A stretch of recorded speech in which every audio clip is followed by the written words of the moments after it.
আমার ex husband আমাকে divorce দেওয়ার সময় বাড়িটা লিখে দিয়ে গেছিল। এটা এখানকার সিস্টেম। সো আপনি যদি আমাকে $10,000 দেন তাহলে ডিভোর্স লেটারটা আপনার কাছে পৌঁছে যাবে। ওরে ব্যবসা, ভালো ব্যবসা করতে লিখে শোনেন। 1 পয়সা আমি দেবো না, তালাক হবে মাগনা। আপনার মতো মানুষের সঙ্গে সংসার করার আমার কোনো ধরনের ইচ্ছে নেই। তাই না? এই যে আপনার বোনের জামাই, রাইট? ওনাকে জিজ্ঞেস করেন যে টাকা দিতে হয় কি হয় না। আপনি এটা বাংলাদেশ পেয়েছেন? এখানে বিয়ের চাইতে ডিভোর্সের খরচ বেশি। সেটা যে জায়গায় হোক, সেটা আপনি একটু অসতী আছেন। কিন্তু কিরকম অসুখ? আমি মানে কি করেছি আমি? অসতী, আপনার যে একটি ছেলে আছে আপনি সেটা তো গোপন করছেন, আমাকে বলেন নাই সেটা। আপনি কি আমাকে কোনো কথা বলতে দিয়েছেন? আমি অনেকবার বলতে চেয়েছি, কোনো কথা তো শোনেন নাই।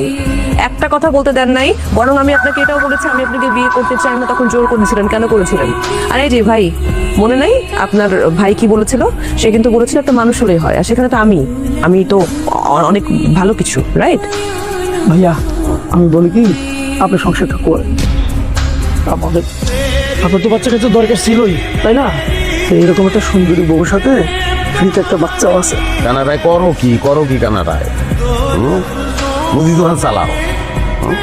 টেস্টের লোকে বিরাজ ফিরি দিতে দিতে ফিরির অভ্যাস হয়ে গেছে। বাচ্চা রেখে কি বাচ্চার দোকান দিতে বাচ্চা ফিরি দেবে? আর আমি এই বাচ্চা কার বাচ্চা নেবো? কি আমার বাচ্চা? কালটিভেলটি কথাবার্তা শোনেন। আমার এই যে গলা মেডেলগুলো আছে এগুলো সবই শোনা। আমার ধারণা আপনি বেসলে যা চাইতে আছেন তার তো বেশি টাকা হইবেন। আমি যা বলতে আছি আপনি পায়ে ধরে আপনি মানিয়ে নেন, তালাকটা দিয়ে দেন, এটা ভালো হইবে। বিয়ে করার জন্য এক সময় পায়ে ধরেন, আবার ডিভোর্সের জন্য আরেকবার পায়ে ধরেন। আপনারা পারেন রে ভাই, ফালতু সব। দেন মেডেলগুলি দিয়ে আমাকে যান।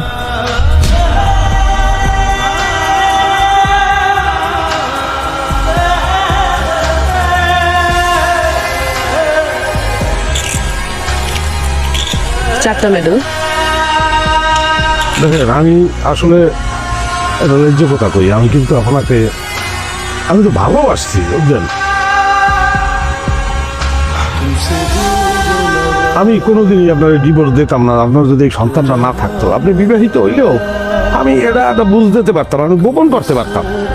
কিন্তু আপনার এই সন্তান গোপন করবো কি করিয়া? আগে চলে দৌড়ে কি গোপন করার জিনিস কন? আমার আব্বাই বলবে কি, পাড়া প্রতিবেশী কি বলবে, বন্ধু বান্ধব আছে, একটা উদ্যোগের মধ্যে পড়ে গেছি। তাইলে আমি কিন্তু এই ডিভোর্সের চিন্তা করতাম না। আমি তবে ন্যায্য কথা বা দিলের কথা যদি আমি কিন্তু ভালো আপনাকে বাসছি, আমি আপনার বলতে পারবো না।